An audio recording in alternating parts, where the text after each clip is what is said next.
Hey, what's going on, guys? I got a quick update onto my King Calamity deck list here. So I figured out I was able to get Lubellion on in here with the King Calamity. All I had to do is get rid of the hot red and all my other hand traps and everything. So I don't have any other pointed cards except one Cosmic Cyclone because that's all I could afford to put in here. So I had to rely on all these non-pointed cards for the rest of the deck. But it actually works out pretty well because these Apophis cards are actually non-pointed, and because they go off continuous traps, we're basically always going to have at least this one, if not this one as well. So that allows us to get negates off for things like Cosmic Cyclone or Twin Twisters.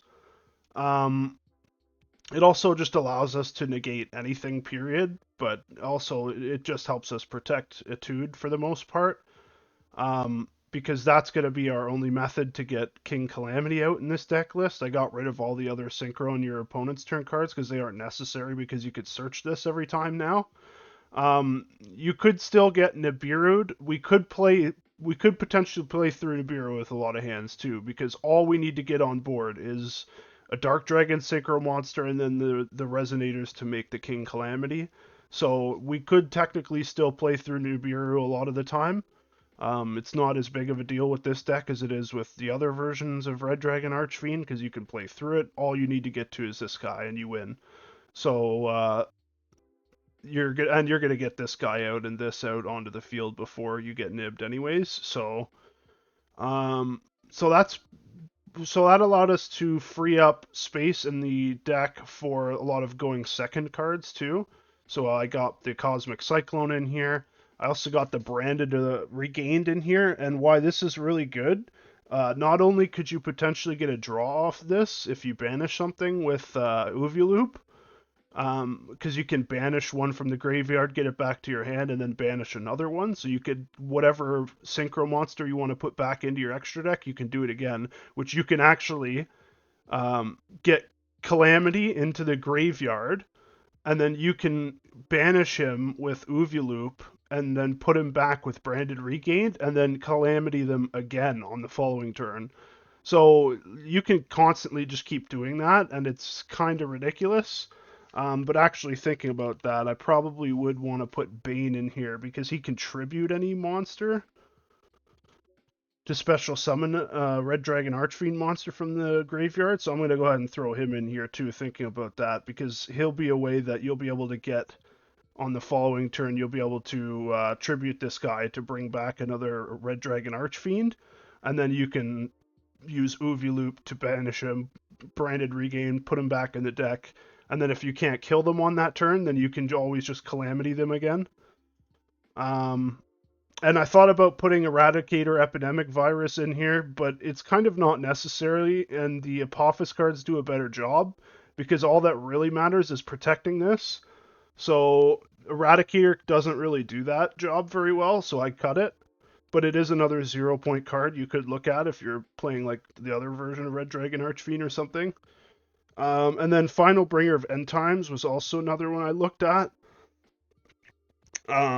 It's also another very good 0 point card that you could include in here, but the only thing is you have to wait for your opponent to target something and for it to really be full value because you have to get rid of one of your own monsters and stuff. And you don't really want to do that. I'd prefer things like Interrupted Kaiju Slumber, so I also cut this too. So that leaves us at a perfect 40 card deck.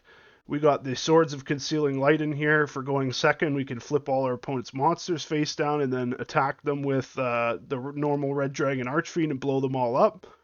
So that's a really good going second play. And then we have all of the possible extenders we could get to make our combo go through. So I kept Crimson in here because there is a lot of plays that you can still use Crimson. Like if I have Crimson on hand plus Bone Archfiend only, and no other way to Soul Resonator, I could do this guy, normal summon this, and then I could bring this back if it gets Nibiru'd. If I get Nibiru'd, and that can actually allow me a follow-up play through Nibiru. Um, so, and then Fiend Peace Golem obviously does the same thing, kind of. And then the Chain Resonator is definitely worth playing in here too, because it allows you to get another light in the graveyard for Gen X Return 0. And this card's good because you're going to have light, dark, earth, fire, another light, and then possibly wind as well with the kaijus. So you have potential to have all of those different attributes in the graveyard, and you can negate one of each. So if the opponent's playing more than one of each of them, um, you can negate one of each of the attributes by banishing one of the monsters from your grave. And that's pretty much it, man. We got the 2 trap cards in here because why not, you know? We definitely probably searching red zone more often than not because of Apophis. You could technically cut this King's Resonance, although I do find it very, very useful sometimes. If I have this out on the field and I don't need to get to this, I can go for this instead, and this can be, because like they can't respond to this.